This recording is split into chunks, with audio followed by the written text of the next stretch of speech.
Good afternoon everyone. House the जोश। चलो audio का वीडियो, वीडियो का ऑडियो, सब बराबर क्या? चलो ऑनलाइन वाले बच्चों क्या हाल है आपके? चलो सर, हमने नया चैप्टर शुरू करा था जिसका नाम है ई वे बिल। हमने सिर्फ इसकी थोड़ी बहुत भूमिका देखी थी और एक वीडियो देखी थी जिससे हमें थोड़ा सा आइडिया हुआ था ये आखिरकार ई वे बिल क्या होता है। ई वे बिल से पहले हमारे देश में था, पता है क्या? Way bill. राजा, ये वे बिल क्या होता है? वे बिल का मतलब होता है कि जो यहाँ पे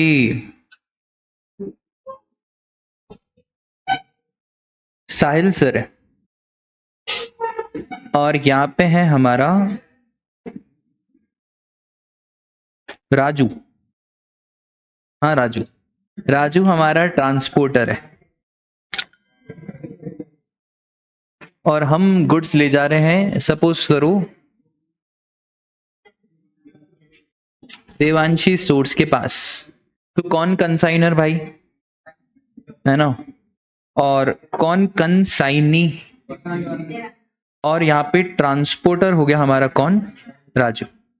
तो भाई राजू भाई जब हमारे गुड्स को ले जाते हैं तो एक पर्ची बना के देते हैं। इस पर्ची में क्या क्या डिटेल लिखते पता है? कंसाइनर का नाम, फिर कंसाइनी का नाम, गुड्स कहाँ पे जाएगा, डिस्पैच कहाँ पे होगा वो, फिर गुड्स की वैल्यू क्या होगी, ये सारी डिटेल ट्रांसपोर्टर बोलो या इसको कैरियर भी बोला जाता है। कैरियर मतलब जो हमारे गुड्स को एक जगह से दूसरी जगह पे लेके जाए। ये सारी डिटेल जो वो बिल में देते ना, उसको बोला जाता था क्या? Way bill. ई वे बिल नहीं, क्या बोलते थे उसको हम? Way bill. तो पहले पता है क्या होता था? स्टेट गवर्नमेंट के बहुत सारे प्रॉपर ऑफिसर बीच में कमीशन खाते थे और बहुत सारे हमारे देश में चेक पोस्ट बने हुए थे। अब गाड़ी हर चेक पोस्ट पे रुक रही है तो एमपी चेक पोस्ट वाला रुक के बोल रहा है यार ये गाड़ी में कुछ डॉक्यूमेंटेशन प्रॉब्लम है, ये वे बिल गलत बनाया है, तो लाओ थोड़ा बहुत खर्चा पानी। फिर गाड़ी महाराष्ट्र में रुक रही है तो फिर चेक पोस्ट से। मोदी सरकार आने के बाद सबसे बड़ा काम पता है क्या हुआ था? देश में जो भी बहुत सारे चेक पोस्ट थे ना, उन सारे चेक पोस्ट को रिमूव करा गया। स्टेट गवर्नमेंट के जो बीच बीच के चेक पोस्ट थे वो रिमूव करे गए। उसके बाद हमने बोला यार फिर हम माल को चेक कैसे करेंगे? हमने बोला भाई ये वे बिल का कॉन्सेप्ट ही हटाओ, इस वे बिल को आप कन्वर्ट कर दो किसमें? E way bill. अब अगर कश्मीर से कन्याकुमारी तक भी गाड़ी जा रही है ना, तो बहुत सारे वे बिल नहीं बनाने, सिर्फ एक ई वे बिल बनाने। और फिर मोदी जी ने एक और बात बोल दी कि अगर एक बार किसी प्रॉपर ऑफिसर ने चेक कर लिया, कश्मीर वाले प्रॉपर ऑफिसर ने ई वे बिल चेक कर लिया, तो बीच में गाड़ी जितने भी पोस्ट से गुजर जाए वो गाड़ी चेक नहीं होगी। बार बार आप क्लाइंट को परेशान मत करो भाई, वो बिजनेस करे कि बस ये ऐसे ही पैसे देते रहे। मुंबई के अलग, महाराष्ट्र के अलग, फिर एमपी के अलग, अलग अलग स्टेट्स में जा रहे हैं, अलग अलग सिटी में जा रहा है, उसको अलग अलग बार पैसे देने पड़ रहे हैं। तो फिर अब क्या करा सर? इन्होंने बोला देखो एक बिल बनाओ, वो भी इलेक्ट्रॉनिक। इलेक्ट्रॉनिक रहेगा तो सबके पास ट्रैक नंबर रहेगा, ठीक है? तो वे बिल को कन्वर्ट करा गया किसमें?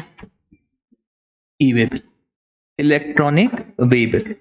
अब हमने बोला भाई ये बनाए तो बनाए कैसे, इलेक्ट्रॉनिक बनाए कैसे?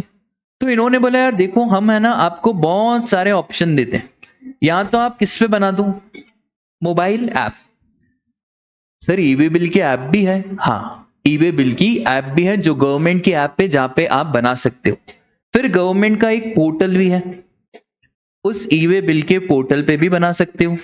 फिर बहुत सारी एपीआई एप्लीकेशंस है, बहुत सारी अदर एप्लीकेशंस है, वहां पे भी आप बना सकते हो क्या? ई वे बिल। बोलो इतनी बात क्लियर है? अब सुनो ध्यान से। सर क्या हर केस में ई वे बिल बनाना है? तो सरकार ने बोला देखो हम हर केस में ई वे बिल नहीं बोलेंगे। अगर आपकी कंसाइनमेंट की वैल्यू 50,000 नहीं, 50,000 से ज्यादा, और वेरी इंपॉर्टेंट, मतलब वेरी इंपॉर्टेंट क्या? Include CGST, SGST, IGST, UTGST और कंपनसेशन सेस, बट एक्सक्लूड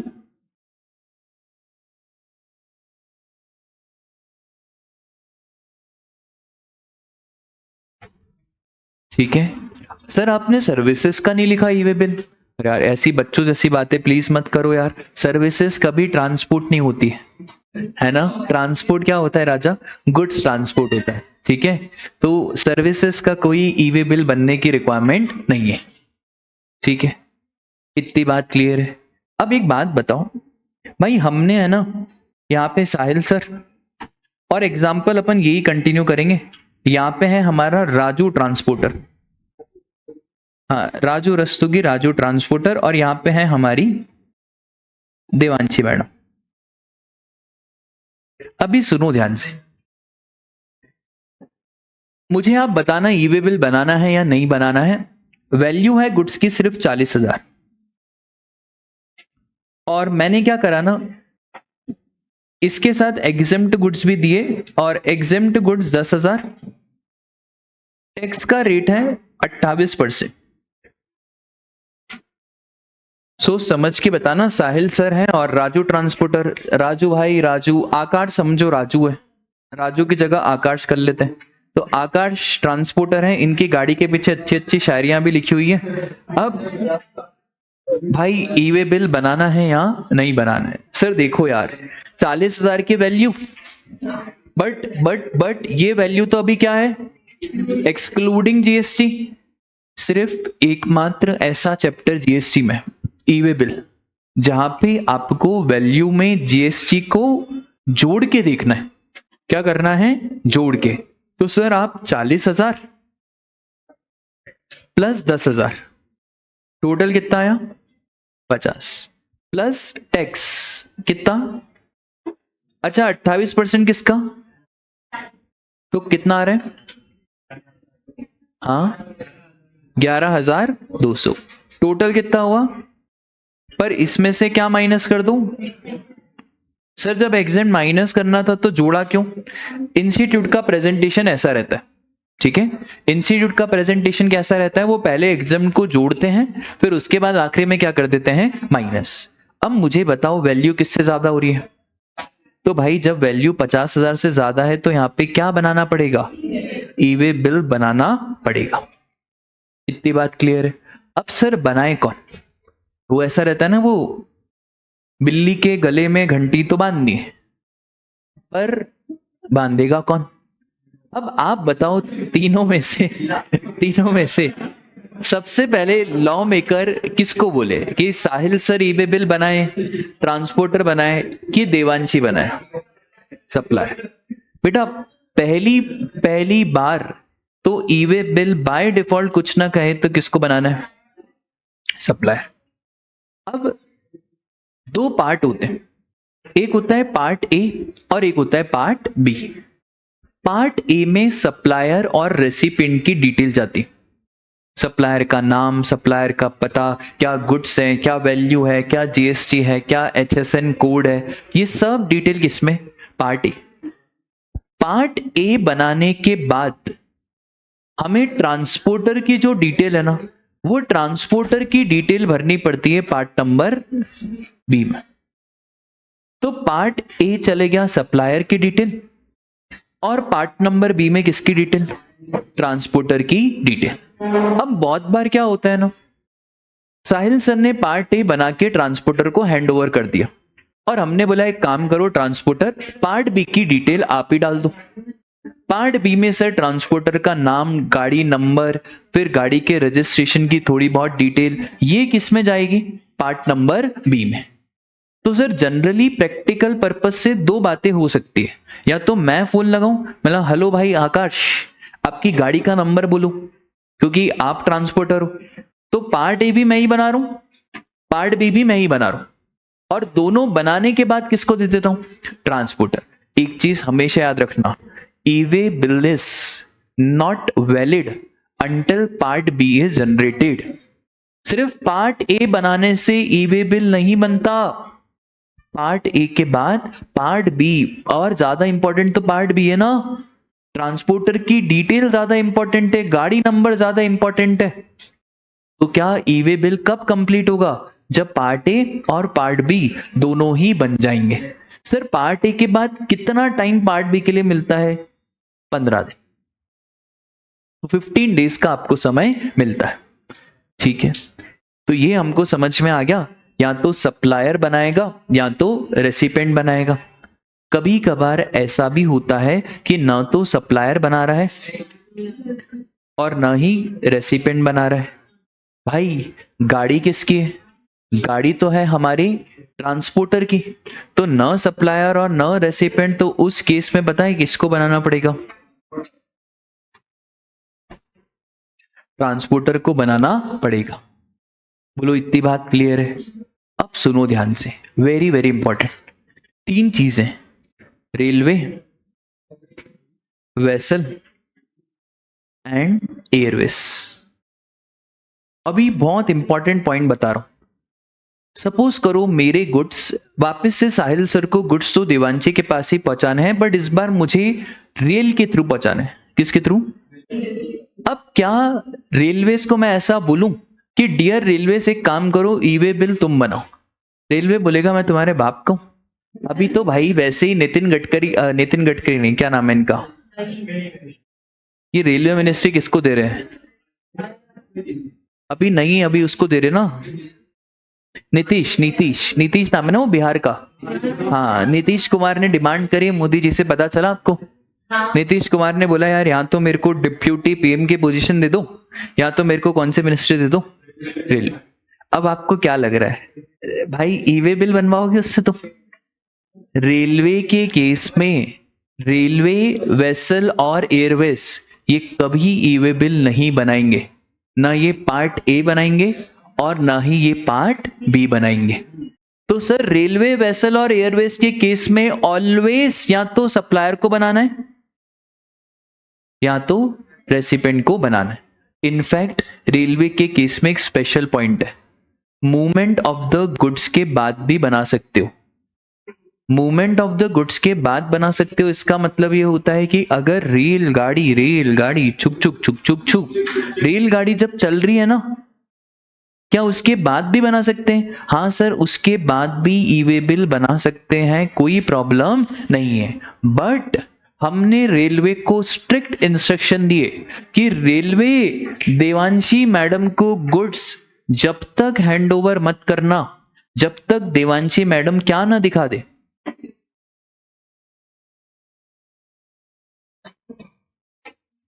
ठीक है, तो सर हमने क्या क्या पढ़ लिया है अभी तक, आ जाओ।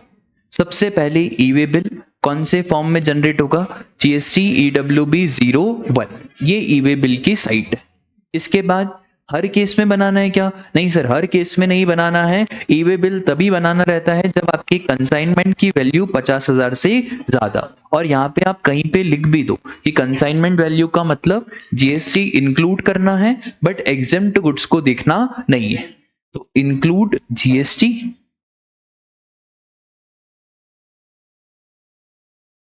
एक्सक्लूड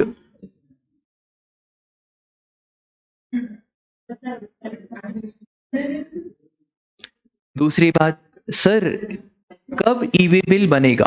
एक तो फॉर रीजन ऑफ सप्लाई, मैं अगर गुड्स फर्दर बेच रहा हूं, सेल कर रहा हूं, ट्रांसफर, बार्टर, एक्सचेंज, ये हो गया for supply. Other than supply के केस में भी ई वे बिल बनता है। कितने कारण? 2 कारण, जहां पे आपको 50,000 की लिमिट देखने की आवश्यकता नहीं है। एक है इंटर स्टेट, इंट्रा नहीं, inter state transfer of goods by principal to job worker. तो अगर हम यहाँ पे प्रिंसिपल है और जॉब वर्कर वो शर्ट बनाता है वैभव, और मैं एमपी में और वो महाराष्ट्र में, मैं गुड्स ट्रांसफर कर रहा हूं, बेच नहीं रहा हूं, क्या ई वे बिल बनेगा? हाँ सर, 100% ई वे बिल बनेगा। बट गुड्स बनने के बाद अगर वो ट्रांसफर कर रहा है तो फिर लिमिट देखी जाएगी। और लिमिट क्या देखेंगे? मेरी बात सुनो, यहाँ पे प्रिंसिपल किसको दे रहा है? Job worker. अब गुड्स बनाने के बाद जॉब वर्कर वापस से किसको दे रहा है? प्रिंसिपल। अब वो गुड्स नहीं भेज रहा है, जॉब वर्कर क्या दे रहा है? सर्विसेज। इतना टफ उन्होंने आज तक ऐसा पूछा नहीं कि भाई बताओ जॉब वर्कर प्रिंसिपल को गुड्स भेज, तब कोई ईवे बिल की रिक्वायरमेंट नहीं है। कब रिक्वायरमेंट है? जब प्रिंसिपल जॉब वर्कर को भेज रहा है। और दूसरा, interstate transfer of handicraft goods. तो अगर हम हैंडीक्राफ्ट गुड्स, हाथ के बने हुए हैं जो भी सामान है, हमारा पर्स हो गया, लेदर आर्टिकल्स हो गए, जिसमें हाथ की कारीगरी ज्यादा है और मशीन की कारीगरी कम है, तो क्या उस केस में भी बनाना पड़ेगा? हाँ सर, उस केस में भी आपको बनाना पड़ेगा। फिर हमने देखा आखिरकार बनाएगा कौन? सर देखो, अगर सप्लायर रजिस्टर्ड है तो ईवी बिल कौन बनाएगा? सप्लायर। हम ऐसा बोलेंगे कि movement is caused by supplier.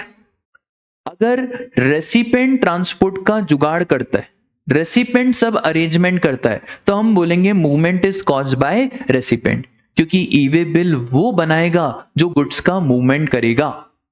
कौन बनाएगा ईवे बिल? जो गुड्स का मूवमेंट करेगा। बट सर अगर सप्लायर अनरजिस्टर्ड है बट रेसिपेंट रजिस्टर्ड है, तो उस केस में ऐसा डीम्ड मान लिया जाएगा कि मूवमेंट ऑफ द गुड्स किसने करा है? रेसिपेंट ने करा है।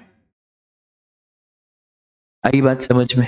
सर दो बातें, एक तो पार्ट नंबर ए और एक पार्ट नंबर बी।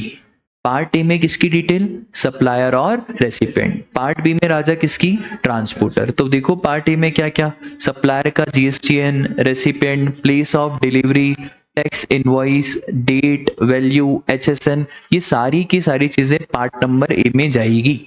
और पार्ट बी में स्पेसिफिकली किसकी डिटेल? ट्रांसपोर्टर की डिटेल। अब अलग अलग नंबर होते हैं, ठीक है। अगर गाड़ी ट्रांसपोर्ट के थ्रू जा रही है, रोड ट्रांसपोर्ट के थ्रू जा रही है, तो उस केस में जीआरएन नंबर होता है। GRN is goods receipt number, जो ट्रांसपोर्टर इश्यू करेगा। अगर गाड़ी रेल के थ्रू जा रही है तो उस केस में आरआर नंबर होता है। RR number is railway receipt number. गाड़ी फ्लाइट से जा रही है तो उस केस में होता है एयरवे बिल नंबर। और गाड़ी अगर शिप से जा रही है तो उस केस में होता है बिल ऑफ लेडिंग। ये आपको मालूम है लेडिंग वर्ड कहां से आया है? This is loading. लोडिंग का पास पार्टिसिपल फॉर्म होता है लीडिंग। तो जब मैंने माल को शिप में लोड कर दिया, तो जैसे ही शिप में लोड कर दिया तो जो कैप्टन ऑफ द शिप है ना, वो कैप्टन ऑफ द शिप एक रिसीट इशू करेगा जिसको बोलते हैं हम bill of loading. Bill of loading या बिल ऑफ लीडिंग। और अगर आपको थोड़ा सीए फाउंडेशन में लेके जाऊं तो दो चीजें होती है, एक डॉक्यूमेंट ऑफ टाइटल और एक डॉक्यूमेंट शोइंग टाइटल। तो ये डॉक्यूमेंट ऑफ टाइटल है या डॉक्यूमेंट शोइंग टाइटल है? किसने बोला document showing title? This is not document showing title, this is document of title. Document of title का मतलब ये होता है कि जिसके पास बिल ऑफ लीडिंग रहेगा बस उसी को ये गुड्स और सर्विसेज रिसीव हो जाएंगे। बोलो, ये शायद आपने इंटर में इंडैमिनिटी में भी पढ़ा है क्या? इंडैमिनिटी है, अच्छा वो फाउंडेशन। तो ये इंडैमिनिटी में भी ये सारी चीजें आती है ना, रेलवे रिसीट और ये सब। बोलो बात क्लियर है? तो ये किसको फर्निश करना है सर? जो इंसान गुड्स ट्रांसपोर्ट कर रहा है ट्रांसपोर्टर को देना है, ठीक है। बोलो बात क्लियर है?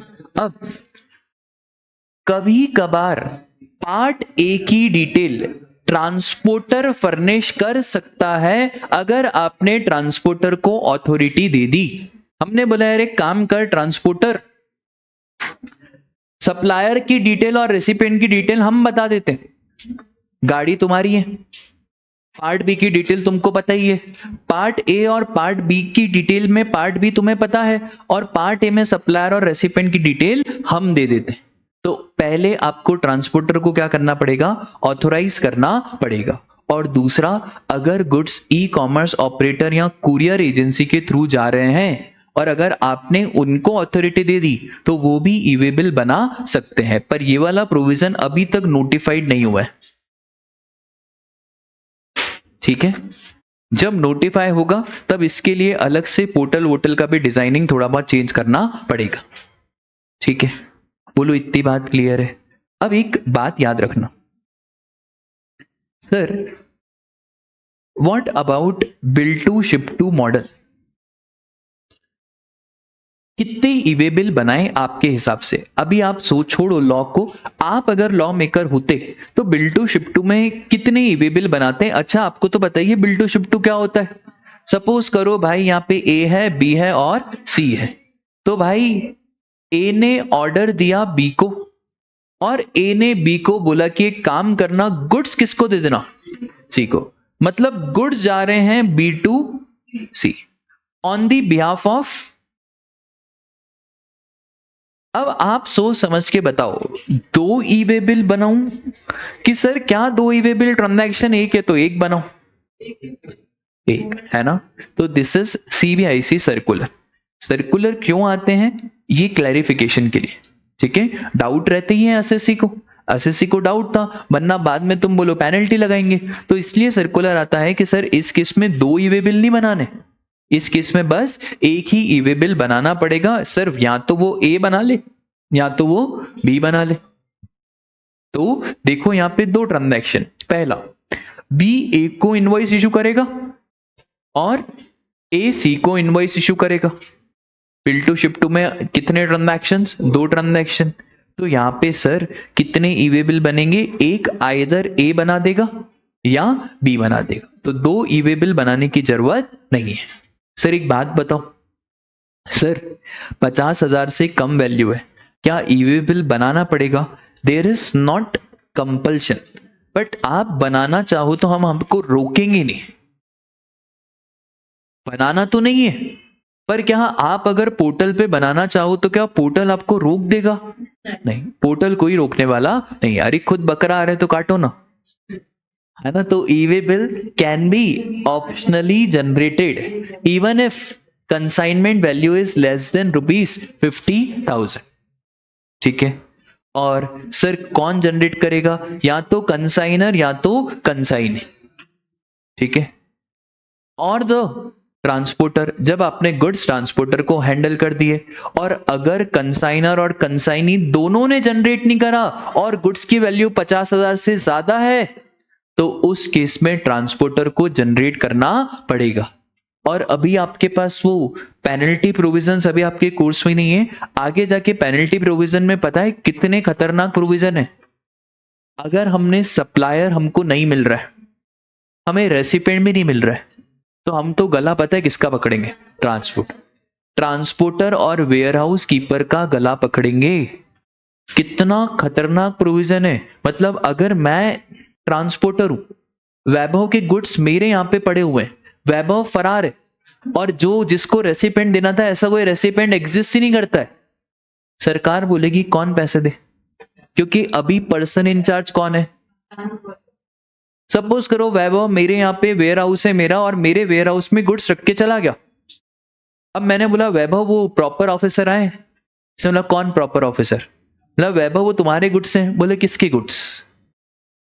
बस प्रॉपर ऑफिसर बोलेगा भाई अब उसको तो ट्रेस कर नहीं पा रहे। मैंने बोला वैभव तुम रह कहाँ रहे हो आजकल? बोले सर सॉरी वो नहीं बता सकता।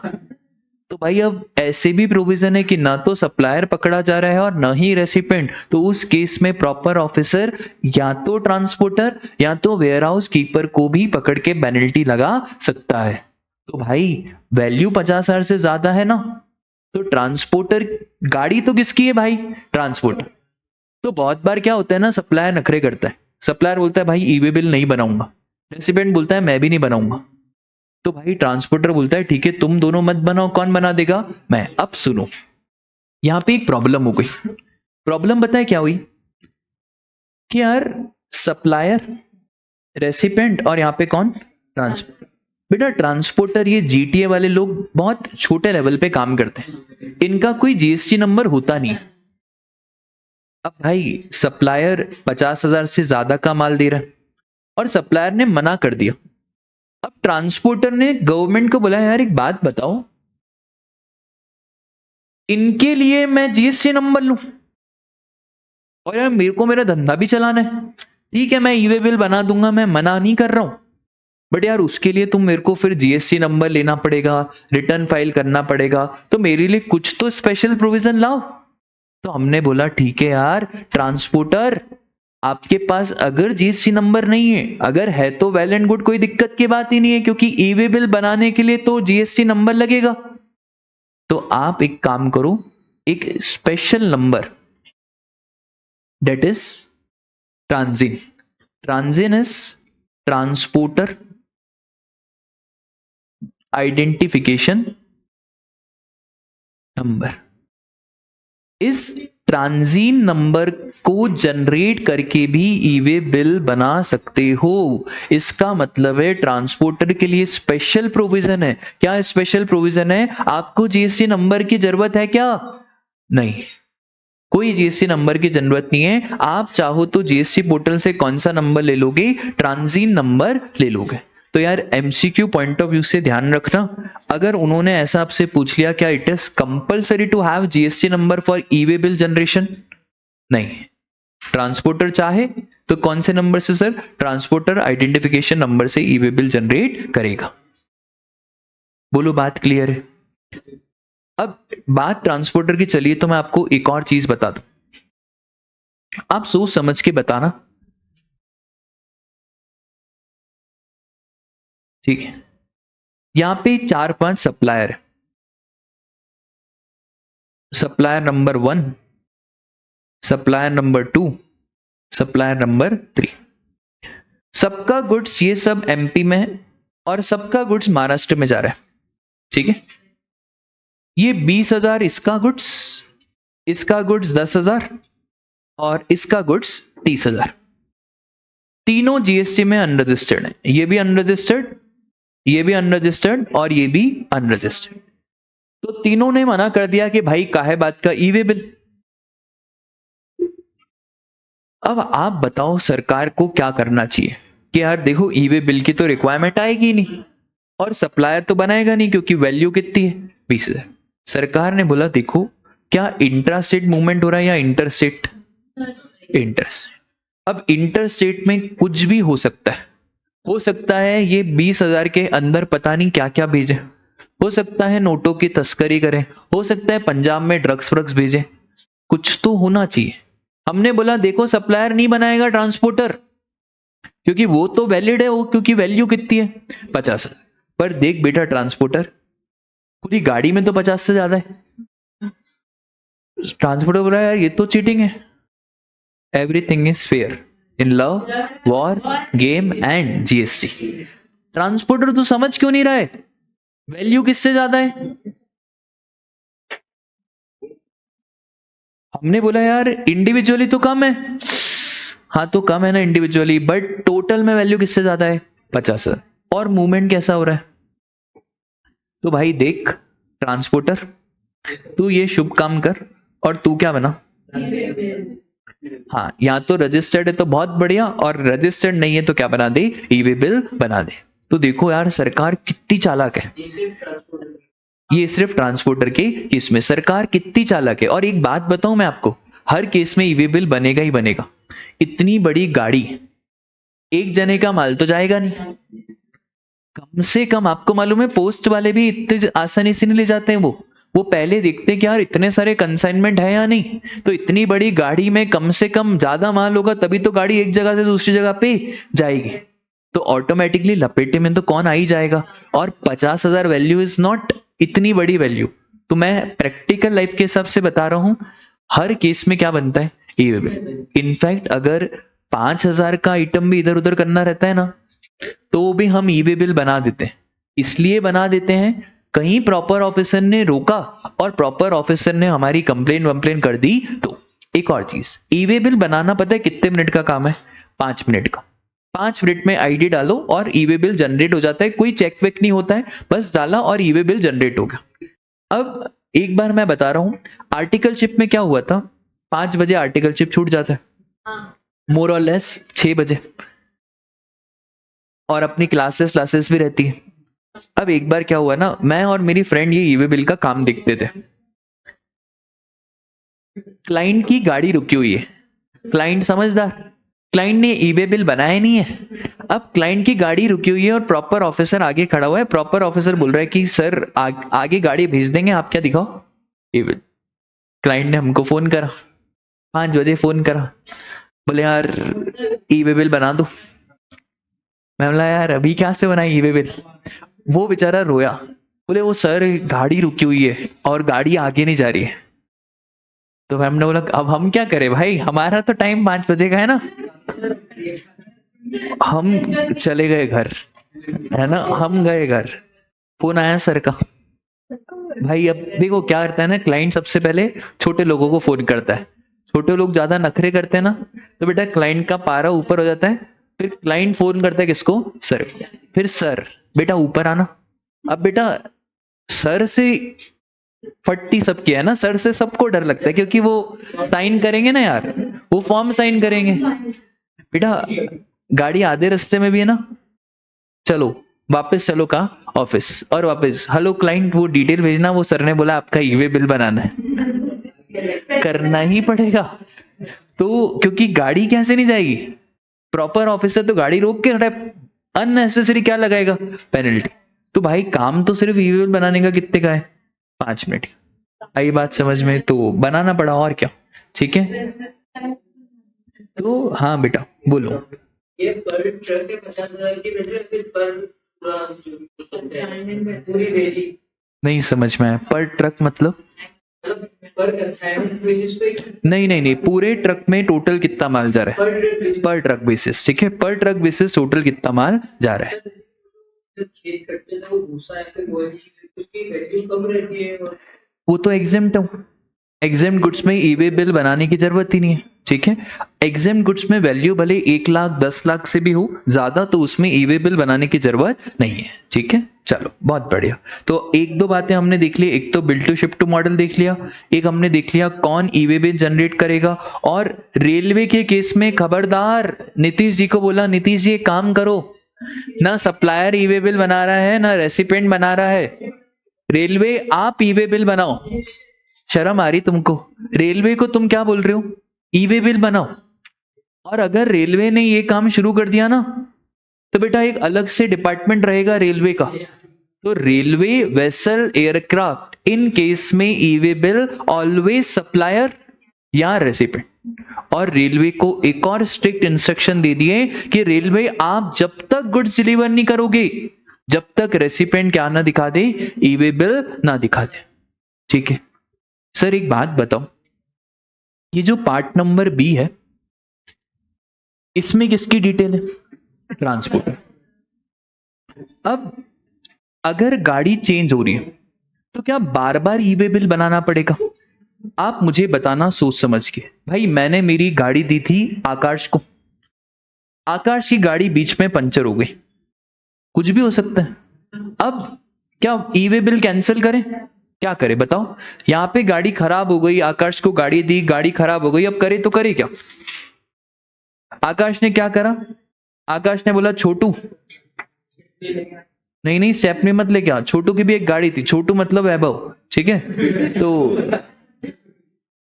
तो आकाश ने बोला एक काम कर छोटू, तू भी दिल्ली जा रहा है, ये मेरी गाड़ी बीच में खराब हो गई है, ये मेरी गाड़ी बीच में खराब हो गई है, तो एक काम कर, ये जो भी गुड्स है ना ये अब तू ले जा। मेरा डाउट यह है आपसे कि यहाँ पे 2 ई वे बिल बनाऊं कि सर आप एक ई वे बिल ही बनाओ, और जो पार्ट नंबर बी है ना उसको अपडेट करो। तो यहां पे कोई 2 ई वे बिल नहीं बनाना पड़ेगा, क्योंकि मूवमेंट ऑफ गुड्स क्या 2 बार हो रहे हैं या एक बार, एक बार। बस हम पता है क्या करेंगे, आकाश ट्रांसपोर्टर को बोलेंगे कि आकाश ट्रांसपोर्टर एक काम करो, पार्ट नंबर बी को क्या करो। देवांशी मैडम की किस्मत ही खराब है, छोटू की भी गाड़ी खराब हो गई। अरे वो आइटम ही ऐसा है, जिसकी गाड़ी में डाल रहे हैं वो क्या गाड़ी ही खराब हो रही है। छोटू भी गाड़ी बीच में क्या हो गई, खराब। ठीक है, छोटू भी रोने लगा। वहां से देवांशी मैडम उसको गालियां बके जा रही है कि भाई कहाँ, कब आएगा गुड्स, कब आएगा गुड्स। ठीक है, कोई दिक्कत नहीं। छोटू के बाद बेटा मोटू की गाड़ी भी रास्ते में मिल गई। छोटू ने बोला मोटू एक काम करो, तुम भी दिल्ली जा रहे हो, मेरी गाड़ी खराब हो गई है, तुम ले जाओ। तो अब वापस से बिल, कोई दिक्कत नहीं छोटू, अब तुम क्या कर दो, पार्ट भी अपडेट कर दो। सर क्या पार्ट भी कितनी बार भी अपडेट कर सकते हैं? बेटा जितनी तुम्हारी श्रद्धा हो, क्या अटेम्प्ट, खैर छोड़ो। तो सर मुझे एक बात बताओ, पार्ट भी आप जितनी बार चाहो उतनी बार क्या कर सकते हो, अपडेट कर सकते हो। बार बार ई वे बिल बनाने की जरूरत नहीं है। क्या पार्ट ए चेंज होगा? सर बदल तो सिर्फ कौन रहे? अरे फैकल्टी बदल जाएगा, सब्जेक्ट थोड़ी बदलेगा। वाह सर वाह। तो सिर्फ बदल क्या रहे, बदल तो रहे हैं हमारे कौन, ट्रांसपोर्टर्स। कौन बदल रहे हैं? हमारे ट्रांसपोर्टर्स। ठीक है, क्या सप्लायर रेसिपिएंट बदल रहे हैं? नहीं सर। तो पार्ट ए कभी भी चेंज नहीं होगा। सर अगर पार्ट ए चेंज करना हो तो फिर भाई ई वे बिल को कैंसिल करो और फिर नया ई वे बिल बनाओ। अपडेट किसको कर सकते हो आप? पार्ट नंबर बी को अपडेट कर सकते हो। अब इसमें एक प्रॉब्लम है। प्रॉब्लम ये हुई कि बहुत बार क्या होता है ना, डिस्टेंस बहुत कम है, आपने तो बोल दिया कि अपडेट करो, डिस्टेंस छोटा सा डिस्टेंस है, तो हमने बोला चलो एक काम करो, अगर आपका 50 किलोमीटर का डिस्टेंस है ना, तो आपको अपडेट करने की भी जरूरत नहीं है। सर ये 50 किलोमीटर कहां से? अगर हमारी कंसाइनर की प्लेस से ट्रांसपोर्टर की प्लेस, इधर आओ जल्दी आओ, अरे हाँ जल्दी आओ, अरे जल्दी आओ, जल्दी आओ जल्दी आओ जल्दी आओ जल्दी आओ। ठीक है, हाँ आ जाओ। ये बोलो मैं ढोलू ट्रांसपोर्टर, बोलो। अरे इधर आओ इधर आओ, बोलो। हाँ क्या बोलो, कैमरा में बोलो मैं ढोलू ट्रांसपोर्टर। ना वो ट्रांसपोर्टर। बेटा ये वाले माइक की आवाज आती है, तो ये है बेटा ढोलू ट्रांसपोर्टर। कौन है ये? ढोलू ट्रांसपोर्टर। ठीक है, अब सुनना ढोलू बेटा, अपने को है ना ये बैग में इंपॉर्टेंट सामान है। अरे इंपॉर्टेंट भी और इम्पोर्टेड सामान भी। ठीक है, करता था क्या इम्पोर्टेंट। अब मेरे को जाना तो पड़ेगा। मैंने बोला एक काम करो ढोलू ट्रांसपोर्टर, मेरे यहाँ पे आ जाओ सामान लेने। इसने बोला सर हमारी वैल्यू है, आप आओ हमारे यहाँ पे सामान देने। ठीक है, मेरे यहाँ से बेटा एक तो मेरे पाँव में बहुत, तो मेरे यहाँ से तुम्हारे यहाँ का डिस्टेंस है 50 किलोमीटर। अरे रोक, कितना डिस्टेंस है? 50। कितना? 50। तो मुझे एक बात बताओ, क्या मैं पार्ट भी अपडेट करूं? अरे यार सर ये छोटा सा तो डिस्टेंस है। अब ये छोटा सा डिस्टेंस है यहां से लेकर यहां तक, ई वे बिल मैंने बनाया, पर क्या ई वे बिल में मैं पार्ट बी को अपडेट करूं और इतना सा लिखूं कि भाई यहां से लेकर मेरी गाड़ी जा रही है और मेरी गाड़ी इधर जा रही है, फिर यहां से फर्दर ट्रांसपोर्ट होगा? तो लॉ मेकर ने बोला कि भाई अगर डिस्टेंस 50 किलोमीटर तक है तो आपको कोई अपडेट करने की जरूरत नहीं है। अब आ जाओ भाई, अब पकड़ो इसको, अब सुनो ध्यान से, गाड़ी चलाओ ब्रूम ब्रूम ब्रूम, है ना? अब चलो आगे चलो आगे चलो आगे चलो। अब रुक जाओ रुक जाओ रुक जाओ, यहाँ पे गाड़ी खराब कर दो। इधर इधर इधर इधर इधर, अरे इधर इधर, इसको दे दो। अभी बोलो बेटा मेरी गाड़ी खराब हो गई। हाँ दीदी गाड़ी खराब हो गई। और सुनो ध्यान से, अरे अभी सुनो सुनो बेटा, अभी गाड़ी खराब हो गई। अब मुझे एक बात बताओ, ये ट्रांसपोर्टर है और सिर्फ 15 किलोमीटर बच गए हैं देवांशी के घर पे। अब बताइए क्या बोलेगा? बोले यार एक काम करो, आप भी उधर ही जा रहे हो। अरे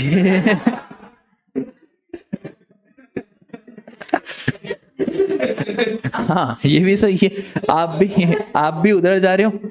ये जो बैग है ना, इस बैग में बहुत खुफिया चीज पड़ी है, देवांशी मैडम क्या पहुंचानी। अब मुझे बताओ डिस्टेंस कितना से? 15। अरे यार क्या टाइम पास कर रहे हो, क्या चोरी करनी होती तो पहले ही कर लेते ना। तो लॉ मेकर ने बोला ठीक है यार 15 किलोमीटर का डिस्टेंस है तो आपको गाड़ी की डिटेल अपडेट करने की जरूरत नहीं है। आया समझ में? लाओ बेटा खुफिया सामान।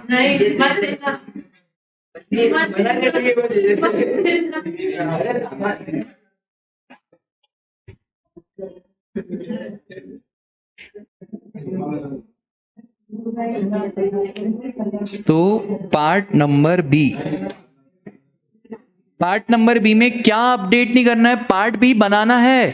बहुत सारे लोग कंफ्यूज होते हैं कि पार्ट बी बनाना ही नहीं है। पार्ट बी बनाना है, बट पार्ट बी में क्या अपडेट नहीं करना?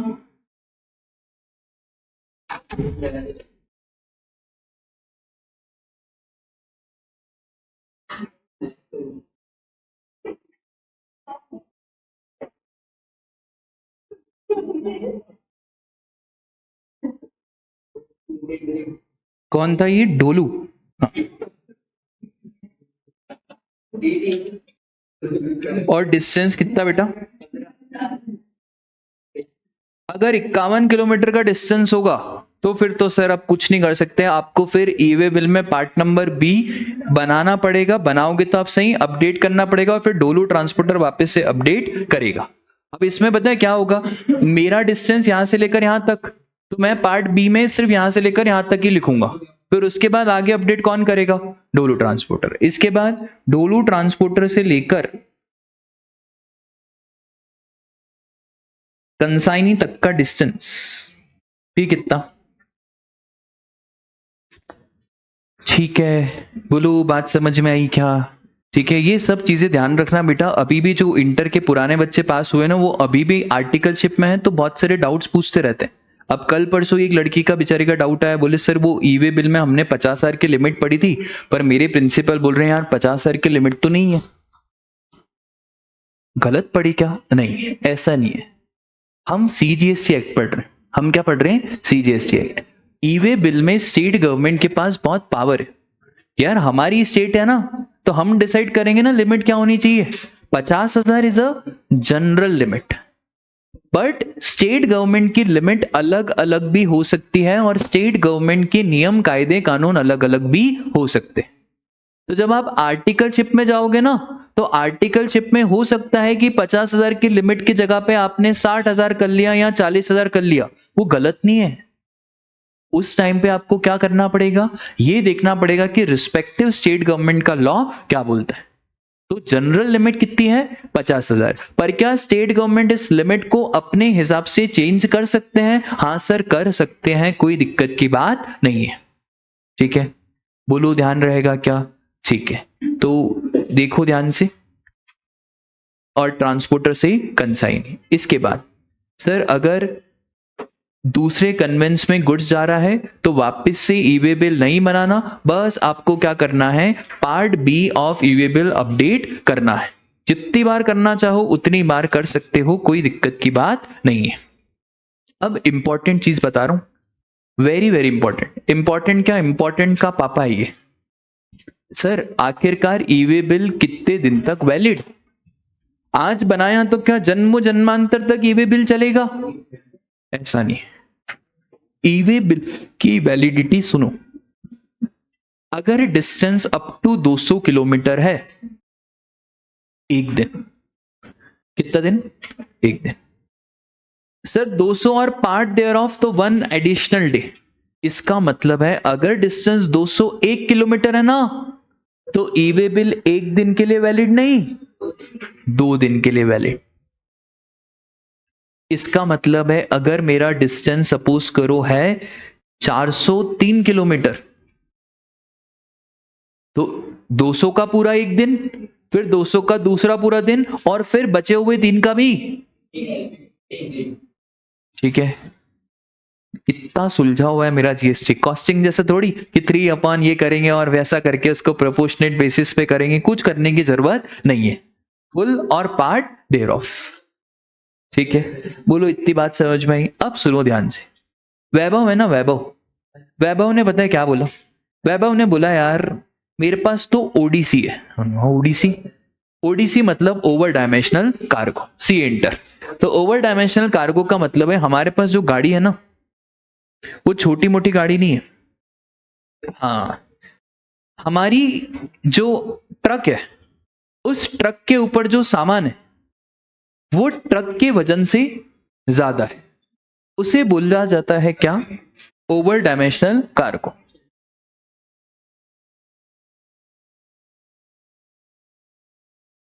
ठीक है,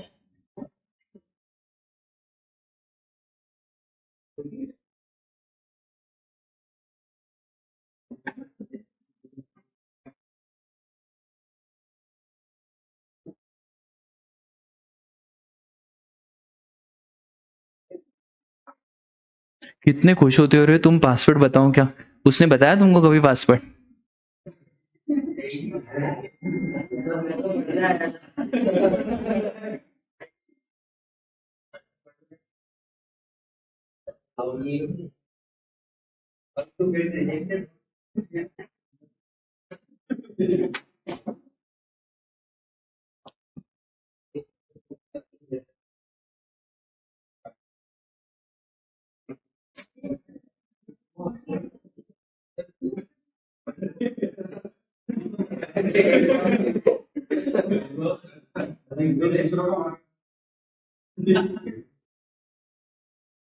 चल जा बेटा, इज्जत का सवाल है अब।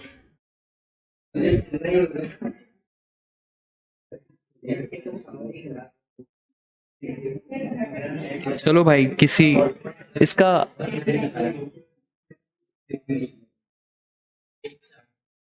मेरे को पूरा भरोसा था, तुम बताते नहीं ना तो भी मैं यही डालता।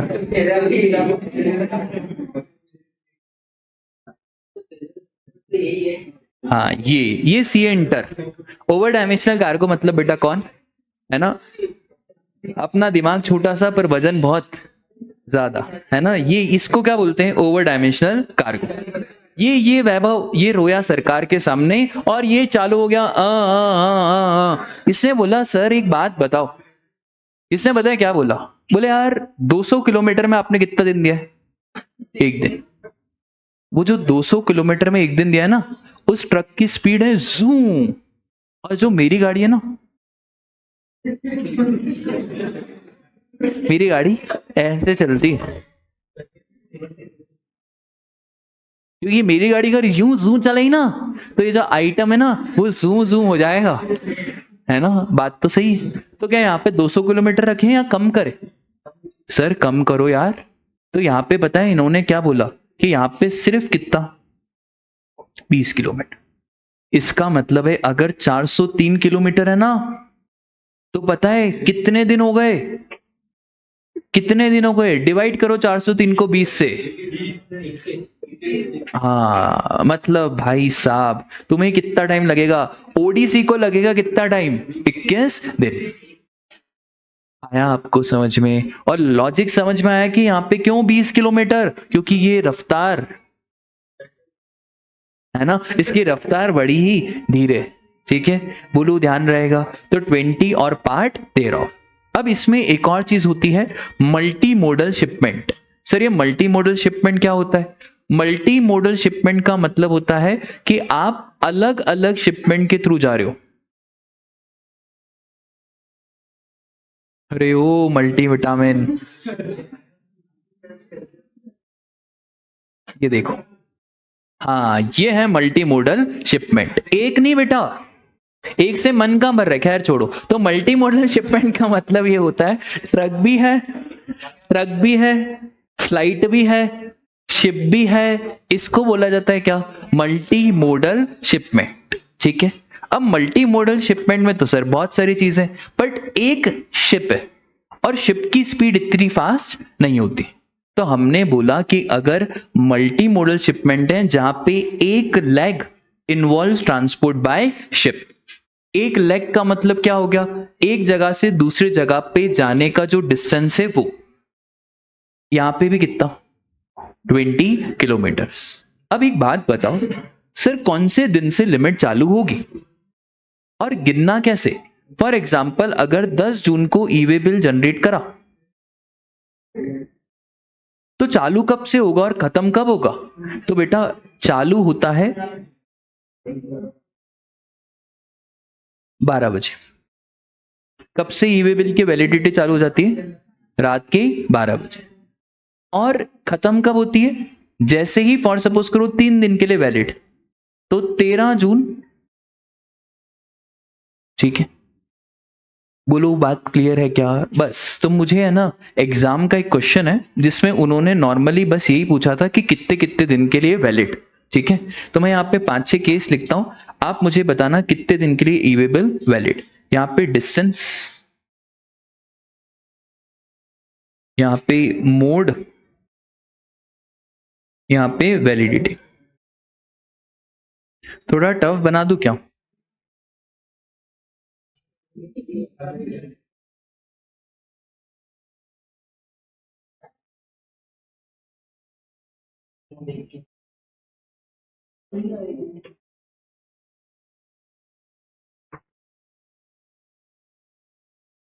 चलो भाई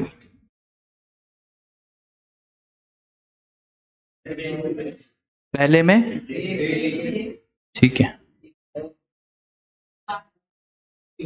ना, 1,002.563। सर ऐसे तो किलोमीटर होते भी नहीं है, 50.12815 लिख के मत आ जाना। आप क्या लिख के आओगे? हाँ, ट्रक है ना, 200 किलोमीटर वाले ही देखेंगे तो 8 दिन।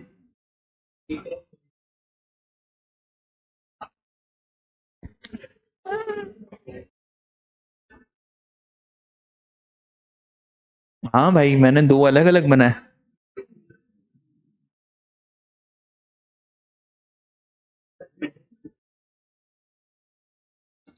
ये मल्टी मॉडल शिपमेंट है और ये है 1 lakh by ship. Multi modal shipment में आपको कोई दिमाग नहीं लगाना, वो 200 से ही डिवाइड होगा। कितने से होगा वो? 200 से। भाई ये कभी इंस्टीट्यूट ने इस लेवल का पूछा नहीं है। पूछे तो आधा इंडिया गलत करेगा, आधा इंडिया गलत करेगा पूछे तो। राजा, मल्टी मॉडल शिपमेंट में at least 1 lakh involve transport by ship, और यहाँ पे कोई शिप विप। मेरे को बनाने दो यार, आईसीआई पेपर बनाने दो, मजा आ जाए। हाँ जी, कितना कितना? तो कितना? 70? पूछ लेना आप, दूसरी कोचिंग वाले बच्चों से ऐसा पूछ लेना, बस चैलेंज। चैलेंज पक्का गलत करेंगे, ये बस पूछ लेना आप। चलो आगे बोलो।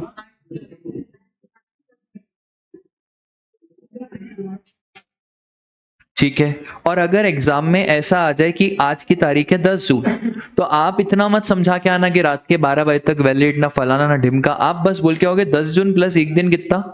11 जून।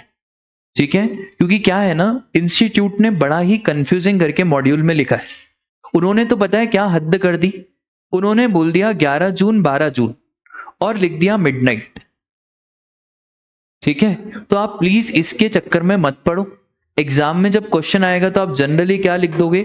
10 जून, और अगर उन्होंने पूछा कि कब तक वैलिड, तो आप लिख देना 11 जून तक वैलिड। ठीक है, 2 मिनट।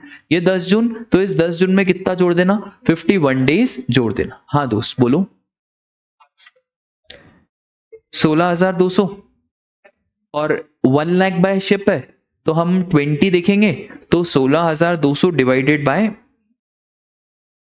तो एग्जैक्ट कितना आ गया? 810 दिन। ठीक है, हाँ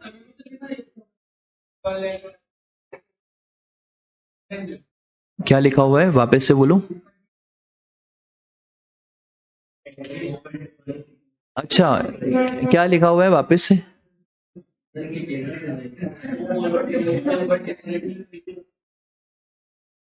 1 day in case other than, एक दिन इसको छोड़ के। किसको छोड़ के? ओवर डायमेंशनल कार्गो और मल्टी मॉडल शिपमेंट को छोड़ के। ओवर डायमेंशनल कार्गो और मल्टी मॉडल शिपमेंट अलग से दिए हुए हैं, उसको इग्नोर करो, बस उसको इतना ध्यान रखो। सुनो, हाँ, उसको इतना भी मत याद रखो, बस इतना सा ध्यान रखो कि ईवे बिल की जो वैलिडिटी है वो रात के 12 बजे तक वैलिड रहेगा। ठीक है, बस इतना ध्यान रखो, कब तक वैलिड रहेगा? रात के 12 बजे तक वैलिड रहेगा। ये जो हमने गिना ना यहाँ पे, जैसे 10 जून, तो 10 जून में एक दिन गिना, कितना हो गया? 11 जून। तो 11 जून के कब तक? तो 11 जून के रात के 12 बजे तक ये ईवे बिल वैलिड रहेगा। ठीक है, ओवर डायमेंशनल कार्गो किसी को नहीं, मैंने कुछ नहीं बोला, मैंने बोला समझ में आया आपको यार? पता नहीं क्या करते हो रे तुम लोग, खतरनाक हो तुम लोग।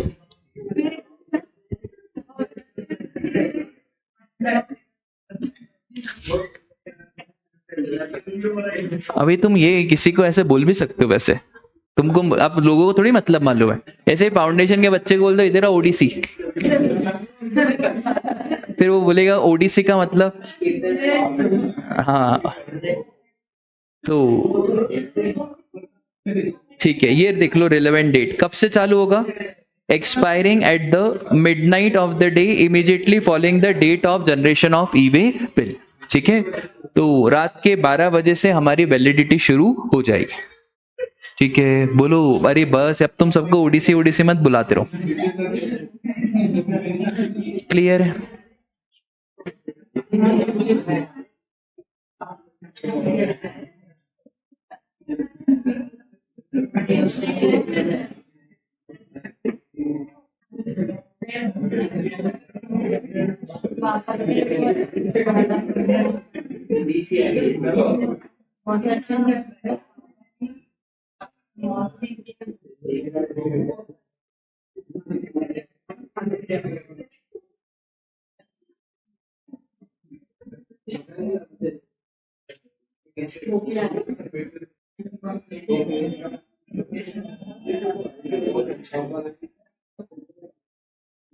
यार फटाफट से एक सिंपल सा क्वेश्चन है। 43,000 की वैल्यू है और इसमें जीएसटी इंक्लूडेड नहीं है, जीएसटी 18%। ये आपसे पूछ रहे हैं कि ईवे बिल बनाना है या नहीं बनाना है।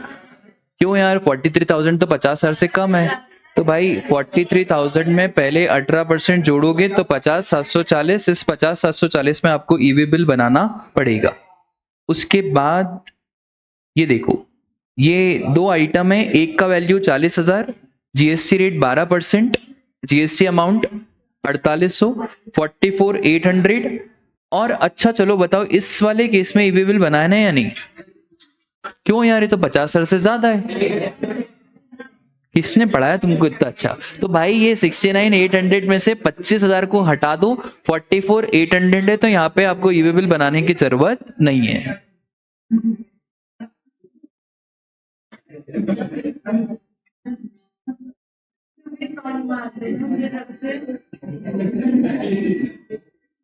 ये वाला क्वेश्चन पढ़ो एक बार, ये वाला 7th वाला।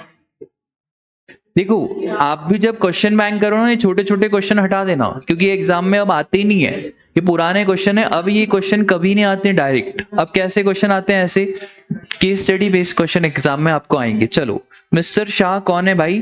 कंसाइनर। इनको गुड्स मूव करने कहां से? अहमदाबाद से नडियाद। नडियाद मेरी मासी रहती है। वाओ। अहमदाबाद से Nadiad Gujarat. He appoints Mehta transporter for movement of the goods. अब उनको तारक मेहता से हटा भी दिया ना, खैर छोड़ो, गंदा जोक हो गया। तो Mehta transporter moves the goods from Ahmedabad to, पता नहीं कौन कौन सी जगह है, for completing the movement of goods from Kheda Gujarat to Nadiad. Mehta transporter now hands over the goods to Parikh transporter. भाई मुझे एक बात बताओ, क्या हुआ ना, पहले तो मेहता ट्रांसपोर्टर को हमने बोला, और मेहता ट्रांसपोर्टर को हमने क्या बोला कि तुम ले जाओ कहां से? अहमदाबाद से लेकर नडियाद। अब दूसरी बात में हमने बोला एक काम करो, दूसरा कौन है? पारिक। हमने बोला देखो पारिक, तुम एक काम करो, गाड़ी नडियाद में तो पहुंच चुकी है, अब नडियाद से ले जाना है तुमको कहां पे भाई? नहीं सॉरी, गाड़ी पहुंच चुकी है कहां? खेड़ा। अब खेड़ा से तुमको कहां ले जाना है? नडियाद। मुझे एक बात बताओ, क्या दो दो ईवे बिल बनाने पड़ेंगे? कोई दो ईवे बिल बनाने की जरूरत नहीं है। जब पहला ईवे बिल बनेगा और पहले ईवे बिल में पार्ट ए और पार्ट बी रहेगा, और फिर दूसरे में कौन पार्ट बी अपडेट करेगा? सर ये जो है ना पारिक ट्रांसपोर्टर, तो ये पारिक ट्रांसपोर्टर क्या करेगा? हमारा पार्ट नंबर बी अपडेट करेगा। ठीक है, बोलो क्लियर है क्या? तो बस डिस्टेंस वाला प्रोविजन भी इतना पड़ेगा। नहीं नहीं नहीं नहीं नहीं नहीं, वो आपको अननेसेसरी इतना समझाने की जरूरत नहीं है। वो डिस्टेंस का प्रोविजन जब स्पेसिफिकली आएगा तभी बताना पड़ेगा। ठीक है, ऐसे नहीं बताना है, जब स्पेसिफिकली वो कहेगा 50 किलोमीटर तभी बताना है। ये वाला बताओ जल्दी से, फर्स्ट वाला। फर्स्ट भी बता दो, सेकंड भी बता दो।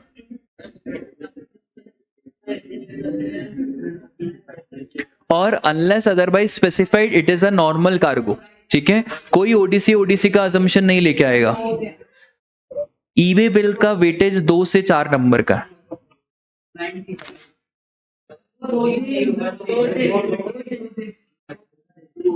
है ना। देखो यहाँ पे दिया है क्या ओवर डायमेंशनल? कुछ ओवर डायमेंशनल नहीं दिया हुआ है। अच्छा दोनों निकाल लें। ओडीसी है तो कितना? ओडीसी है तो 18 कैसे रे? 368 डिवाइडेड बाय 18.4 इज 90। और अगर नॉर्मल है तो? ठीक है, सेकंड वाला बताओ भाई। ये सेकंड वाला आप सोच समझ के बताना, देखें आपका दिमाग चलता है नहीं। मैंने अभी तक ये पढ़ाया नहीं है पॉइंट, पर फिर भी देखे तो सही कब दिमाग आपका चलेगा।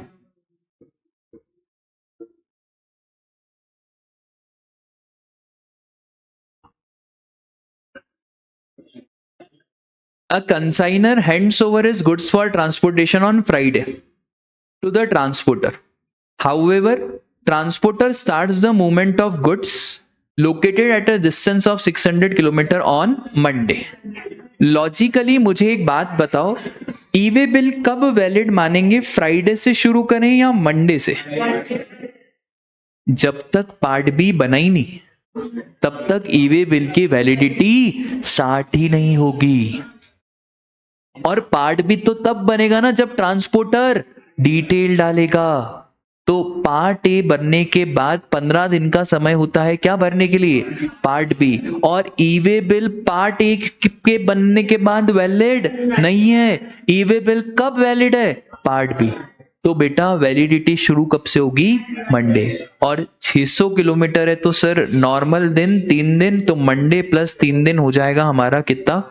ट्यूसडे, वेडनेसडे और थर्सडे।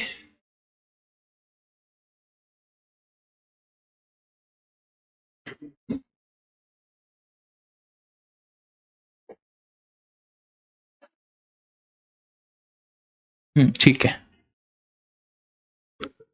बोलो यहां तक की बातें क्लियर है क्या? ठीक है, अब सुनो ध्यान से। सर ये ई वे बिल एक्सेप्ट और रिजेक्ट भी तो करना पड़ता होगा, पता कैसे चलेगा? ई वे बिल जनरेट करा है तो जैसे ही ई वे बिल जनरेट हुआ तो उस केस में या तो आप एक्सेप्ट कर लो या तो आप क्या कर लो?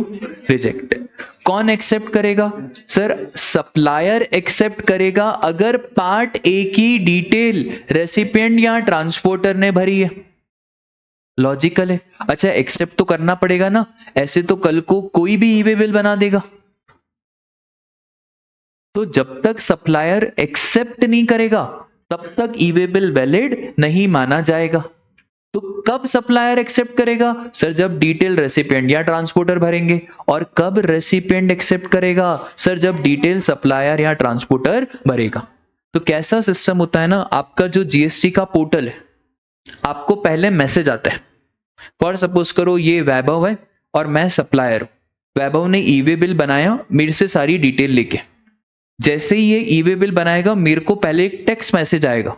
उस टेक्स्ट मैसेज में आएगा कि भाई वैभव ने ई वे बिल जनरेट करा है, आप कॉमन पोर्टल पे जाके इसको क्या कर दो? एक्सेप्ट कर दो। वेरीफाई यहां चेंज नहीं कर सकता, मैं सिर्फ क्या कर सकता हूं? एक्सेप्ट।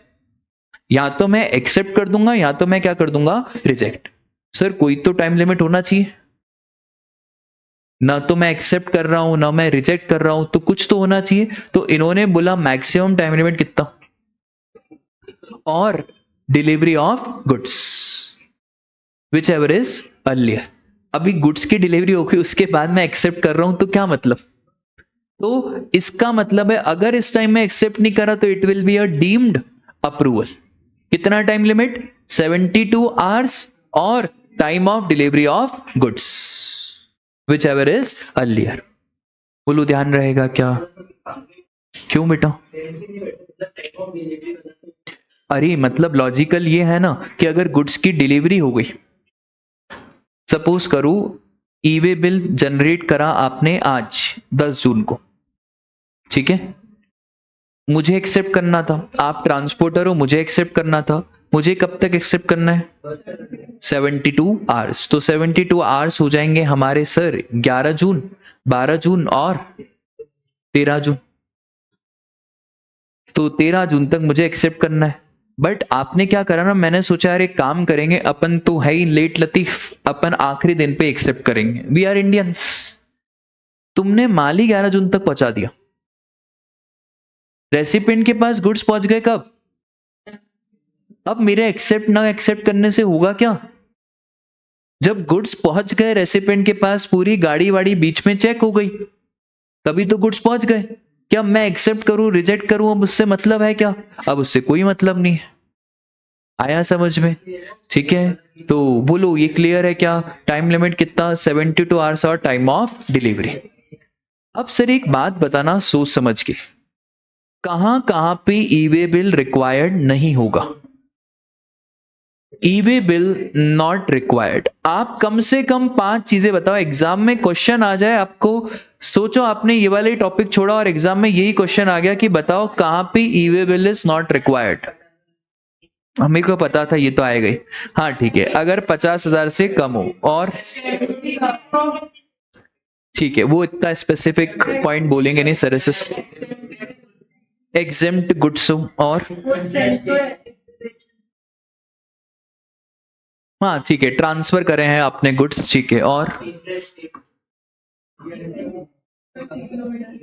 नहीं नहीं नहीं, 50 किलोमीटर तक ईवे बिल बनाना है, व्हीकल की डिटेल अपडेट नहीं करनी है। ईवे बिल तो बनेगा, 50 किलोमीटर वाली बात यहाँ पे मत करना। सर स्केड्यूल 3 सर, बोतल बोतल अल्कोहलिक लिकर फॉर, ये तो भारी है ना हमारे non taxable, alcoholic liquor, petroleum product, crude oil, diesel, in case में भी आपको ईवे बिल बनाने की जरूरत नहीं है। सर आप उधर क्या बोलते हैं, ये क्या बोलते हैं उसको, बुलक कार्ट से नॉन मोटराइज कन्वेंस से क्या कर रहे हो, ऐसे चलाते हैं ना वो लोग, अरे यूं यूं चलाते हैं ना, तट तट तट करके। तो अगर नॉन मोटराइज कन्वेंस के थ्रू आप गुड्स को इधर उधर ले जा रहे हो तो भी कोई ईवे बिल बनाने की जरूरत नहीं है, ठीक है। अरे यार ऐसी तो कैसे ऐसे ही चलाते हैं ना वो लोग।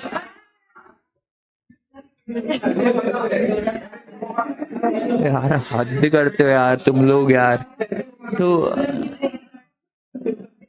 अरे उसको तो तजुर्बा है, उसके गांव में बहुत चलती है। चलो अब सुनो ध्यान से, रूल नंबर 138(4), कहाँ कहाँ ईवे बिल बनाने की जरूरत नहीं है। कुछ कुछ गुड्स स्पेसिफाई करे हैं, भले ये टैक्सेबल हैं तब भी ईवे बिल नहीं बनाना।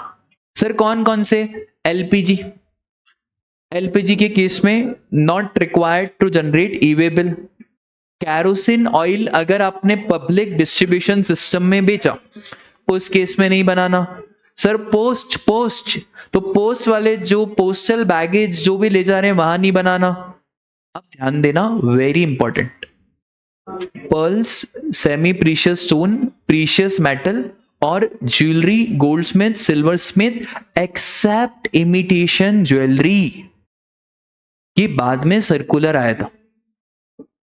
असली ज्वेलरी की वैल्यू बेटा इतना सा, हमारे जो प्रिंसिपल थे वो डायमंड का भी काम करते थे, तो मेरे को एक बार शुरू शुरू में आर्टिकलशिप में 2-3 दिन बाद बोला ये देख क्या है, बोला बढ़िया है सर ये, बोले कितने का है, बोला होगा 10-20 रुपए का, बोले अरे मेरे को क्या मालूम है डायमंड है, बोले बेटा ये 12 लाख रुपए का, बोला सर वापस से दिखाओ, बोले बस एक बार ही दिखाते वो खराब हो जाता। 12 लाख रुपए का, कितना सा सोन, इतना सा, तो 50,000 की वैल्यू वहां पे ऐसी कोई मायने लगती नहीं है। और कोई इन केसेस में मैं किसकी बात कर रहा हूं, प्योर ज्वेलरी की बात कर रहा हूं, मैं इमिटेशन की बात नहीं कर रहा हूं। इमिटेशन बिकती है मार्केट में 100 रुपए, 100 रुपए, 200 रुपए, 150 रुपए। प्योर ज्वेलरी की बात कर रहा हूं, कहां पे नहीं बनाना है, प्योर ज्वेलरी के केस में ईवे बिल बनाने की जरूरत नहीं है, ठीक है। फिर सर करेंसी, देखा है आपने, ये एटीएम से करेंसी इधर उधर, वो जो स्पेसिफिक गाड़ी होती है। अब 50,000 क्या होते हैं, 50,000, 500 रुपए की एक गड्डी हो गई कितनी, 50,000। इस केस में भी ईवे बिल बनाने की जरूरत नहीं है। फिर सर यूज्ड पर्सनल एंड हाउस होल्ड effects, second hand goods, no e way bill required. फिर कोरल, अनवर्क्ड, वर्क्ड कोरल, यहाँ पे भी आपको ईवे बिल बनाने की जरूरत नहीं है। सर ये याद रखना है क्या, इसको प्लीज याद मत रखना, बस एक चीज याद रखना, ये ज्वेलरी, ठीक है, क्योंकि एक बार उन्होंने गलती से क्वेश्चन पूछ लिया था इमिटेशन ज्वेलरी का और बच्चे गलत करके आए। इमिटेशन ज्वेलरी के केस में अगर वैल्यू 50,000 से ज्यादा है तो ईवे बिल बनेगा, ठीक है, तो ये ध्यान रखना। और फिर बेटा आ जाओ वैभव, आ जाओ, साइकिल नॉन मोटराइज,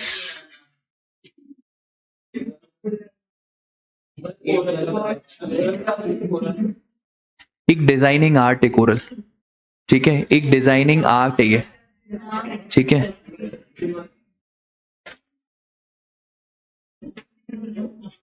एक बार देखते हैं ये कोरल वर्कड, और क्या था ये, वर्कड कोरल,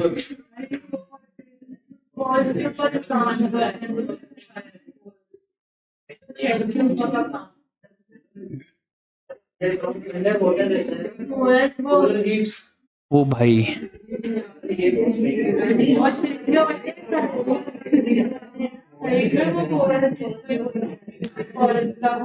जोरदार चीज लग रही है यार ये तो। इसको खरीद भी सकते क्या?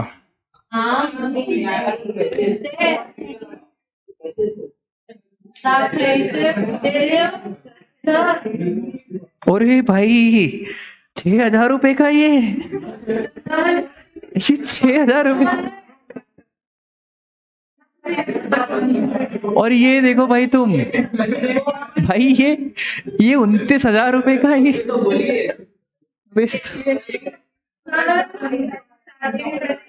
भाई ये क्या है?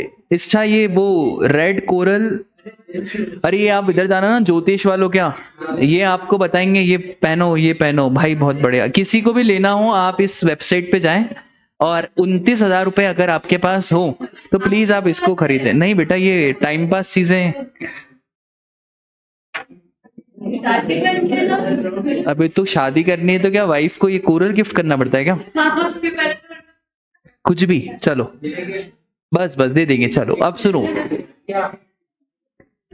सर, स्पेसिफिक गुड्स कौन कौन से स्पेसिफिक गुड्स? करेंसी हो गया, एलपीजी हो गया, और सर फिर पोस्टल बैगेज हो गया, ज्वेलरी हो गया, करेंसी हो गया। इस केस में आपको कोई ई-वे बिल जनरेट करने की जरूरत नहीं है, फिर भले वैल्यू आपकी 50,000 से ज्यादा ही क्यों ना हो। बट इमिटेशन ज्वेलरी में सर वो 50,000 की वैल्यू से ज्यादा है तो ई-वे बिल बनाना पड़ेगा। सर नॉन मोटराइज कन्वेंस में आपको there is no requirement of e way bill. अगर आपका गुड्स कस्टम पोर्ट से आईसीडी पे जा रहा है, ये आईसीडी आपको मालूम है क्या?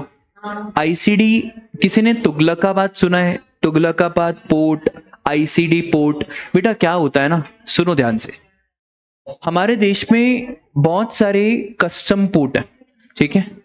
अब कस्टम पोर्ट पे इतना सारा सामान उतरता है, जैसे मुंबई का पोर्ट हो गया। अब इतना सारा सामान जब उतर रहा है तो उस केस में प्रॉब्लम ये हो जाती है, एक जगह से दूसरी जगह तक अभी फॉर द टाइमिंग तो हमको सामान उतारना है, पोर्ट खाली करना है ताकि शिप वापस से रीलोड होए और दूसरा सामान ले जाए। तो बताए फॉर द टाइमिंग हमारे देश में एक बिल्कुल सॉलिड चीज लेके आए क्या? आईसीडी। आईसीडी एक टेम्पररी मैकेनिज्म है। यहां पे सपोज करो कस्टम पोर्ट पे माल उतरा, अभी हम घर नहीं ले जा रहे, अभी फॉर द टाइमिंग कहां ले जा रहे हैं? आईसीडी, ताकि कस्टम पोर्ट को क्या करा जाए? खाली करा जाए। कस्टम पोर्ट को खाली करेंगे तभी जाके तो सर जो दूसरी शिप्स हैं वो आ पाएगी। तो कस्टम पोर्ट से लेकर आप कहां लेके गए? आईसीडी। सर ये बहुत दूर होते हैं क्या? अरे कोई दूर नहीं होते, बहुत पास में रहते हैं। ये कस्टम पोर्ट और कस्टम पोर्ट के 500 मीटर 1 किलोमीटर की दूरी पे क्या होते हैं? आईसीडी। और यही रेलवे स्टेशन के केस में रहता है कंटेनर फ्रेट स्टेशन। भाई अभी गुड्स कस्टम की निगरानी में है ना, कस्टम के नियम और खतरनाक है।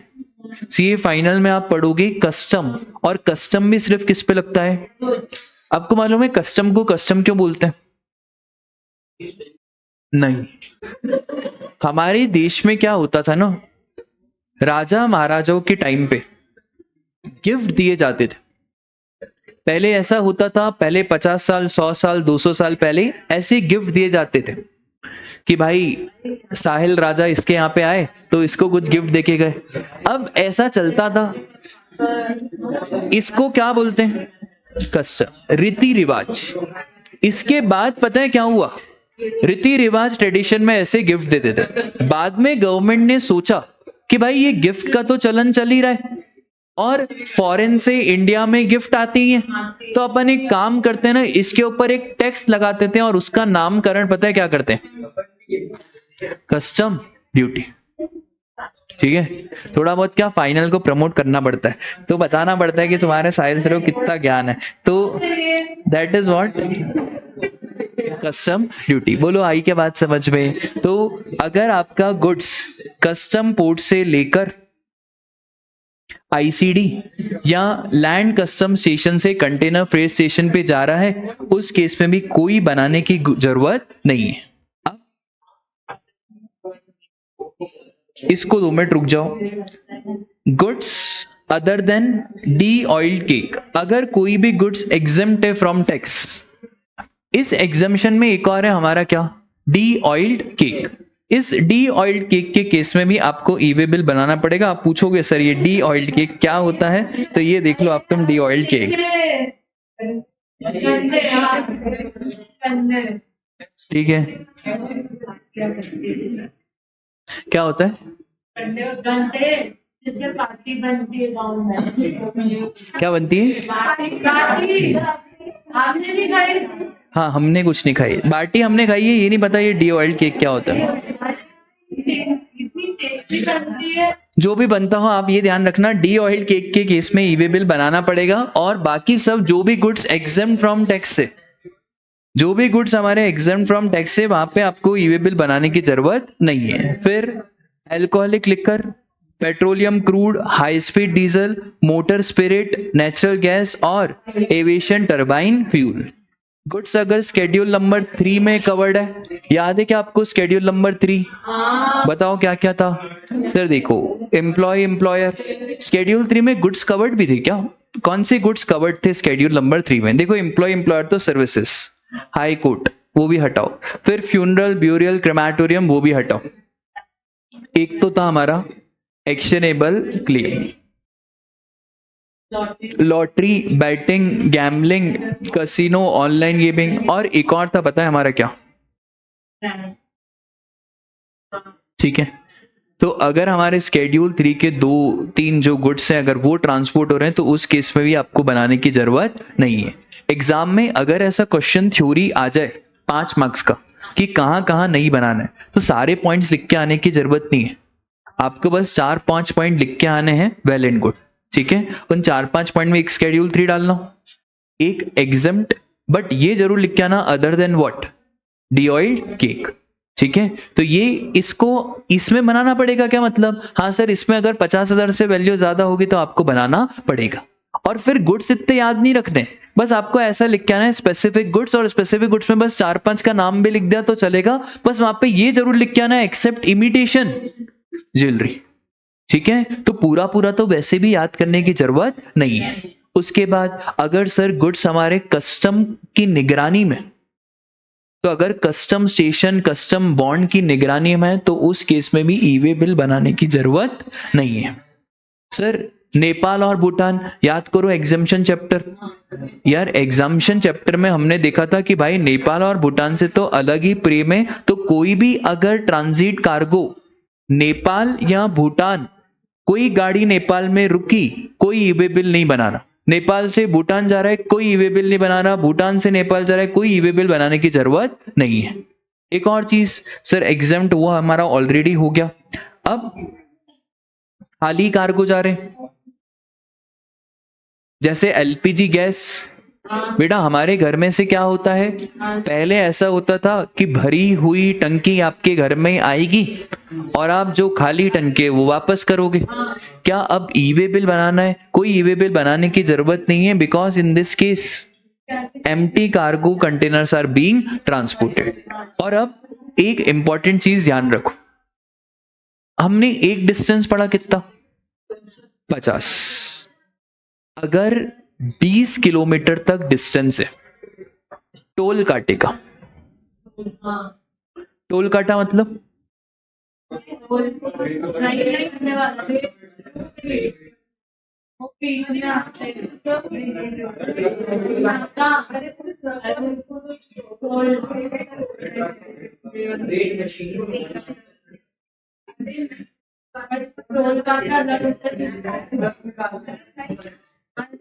इसको बोलते हैं वेमेंट ब्रिज। ये वेमेंट ब्रिज बोलो, टोल काटा बोलो, जहां पे ट्रक व्रक का वजन कराया जाता है। अब एक बात बताओ, अगर सप्लायर की प्लेस से वेमेंट ब्रिज का distance is only up to 20 kilometres, सिर्फ डिस्टेंस कितना है, क्या ई वे बिल बना है? देखो भाई 20 किलोमीटर तक का तो डिस्टेंस है, तो अगर कंसाइनर की प्लेस से वे ब्रिज तक या वे ब्रिज की प्लेस से कंसाइनर या कंसाइनी की प्लेस तक का डिस्टेंस सिर्फ कितना है, 20 किलोमीटर, तो उस केस में there is no requirement to be made e way bill. ठीक है, बस डिस्टेंस ध्यान रखना कितना, 50 किलोमीटर में ई वे बिल बनाना है, पार्ट नंबर बी अपडेट नहीं करना, वहां पे बनाना है, बस क्या अपडेट नहीं करना आपको, पार्ट बी में भी कौन सी डिटेल, अपडेट व्हीकल नंबर नाम का जो टैब है वो वाली डिटेल अपडेट नहीं करनी। पर यहां पे तो लॉ मेकर ने क्या बोला कि भाई यहां पे तो आपको बनाने की ही जरूरत नहीं है, बस डिलीवरी चालान के बेस पे गुड्स इधर उधर कर दो चलेगा। और एम्प्टी सिलेंडर सर ऑलरेडी बात हो गई कि जो एलपीजी के एम्प्टी सिलेंडर्स हैं उस केस में भी ई वे बिल नहीं बनाना है। अब दो केसेस और हैं, बस छोड़ ही रहा हूं, एक है सीएसजी और एक है यूनिट रन कैंटीन। किसी के घर वाले पुलिस फैमिली से, पुलिस डिफेंस, इनके यहां पे पता है क्या रहता है, कैंटीन्स रहती है। ये जो कैंटीन है ना, इसका खाना पता है कौन सप्लाई करता है, सीएसजी। सीएसजी क्या है sir, CSG is canteen store department. ये जो कैंटीन स्टोर डिपार्टमेंट है ये गवर्नमेंट का डिपार्टमेंट है। जितने भी देश में गवर्नमेंट के डिपार्टमेंट से, पुलिस हो गया, डिफेंस हो गया, इन सबके यहाँ पे यूआरसीस रहते हैं। URC stands for unit run canteen. भाई गवर्नमेंट का मामला है, सीएसडी अगर 1 लाख रुपए का आइटम भी लेके जा रहा है यूआरसी में ट्रांसफर करने के लिए, या कोई ऑथोराइज कस्टमर्स, और यूआरसी किसको देंगे सर, ऑथोराइज कस्टमर्स, इस केस में there is no requirement for e way bill. और दूसरा एक और है, अगर हम हैवी वाटर या न्यूक्लियर फ्यूल्स ये ट्रांसफर कर रहे हैं, कौन कर रहा है, department of atomic energy to nuclear power corporation of India limited. तो ये न्यूक्लियर एनर्जी, न्यूक्लियर फ्यूल्स अगर ये भी ट्रांसफर कर रहे हैं तो इस केस में भी ई वे बिल बनाना नहीं है। आई बात समझ में राजा, क्या रहेगा ना, ये सब चीजें चेक करने में अगर आपने टाइम खोटी करा ना, उतनी देर में वो आइटम ही खराब हो जाएगा। हैवी वाटर, न्यूक्लियर फ्यूल्स, अब प्रॉपर ऑफिसर ने गाड़ी रोकी, बोले हमको चेक करना है। बेटा क्या चेक करोगे, न्यूक्लियर फ्यूल्स एक जगह से, और उसको चेक करने के लिए अलग से आपके पास डिवाइसेस होने चाहिए, इतना केमिकल और इतना हजार्डियस ये होता है, और उस देर में इतना नुकसान हो गया तो ये सारी चीजों में आपको कोई ई वे बिल बनाने की आवश्यकता नहीं है। बोलो ध्यान रहेगा क्या। और अगर सर हमारे कंसाइनर कंसाइनिंग कौन है, central government, state government, local authority, 2 minute, central government, state government, local authority, अगर ये कंसाइनर कंसाइनी है तो कोई ई वे बिल नहीं बनाना।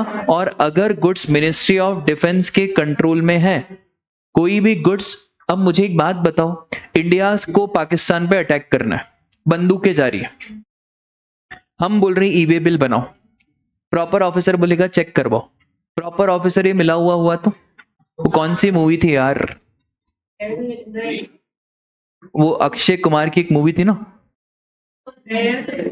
पता नहीं, एक मूवी थी जिसमें वो लड़की मिली हुई रहती है, एयरलिफ्ट, बेल बॉटम। हाँ तो भाई एक बात बताओ, मिनिस्ट्री ऑफ डिफेंस के कंट्रोल में है तो इस केस में भी लाख रुपए का, 10 लाख का, 50 लाख का माल जाए, कोई ई वे बिल बनाने की जरूरत नहीं। ये सारे काम कॉन्फिडेंशियल होते हैं। मालूम पड़े तुमने बोला चार्टर्ड अकाउंटेंट को ई वे बिल बनाओ, वहां पे चार्टर्ड अकाउंटेंट बोला हाँ बना देंगे, वहीं पे पाकिस्तान को फोन करके बोल रहे कि भाई तैयारी कर लो, यहां से लेकर गुड्स यहाँ पे जा रहे हैं और वो लिफाफा पहुंचा देना। तो मिनिस्ट्री ऑफ डिफेंस, क्या कोई ई वे बिल बनाना है, कोई ई वे बिल बनाने की जरूरत नहीं है। ठीक है, आज आपको होमवर्क है क्या, ये लिख के आओगे याद करके।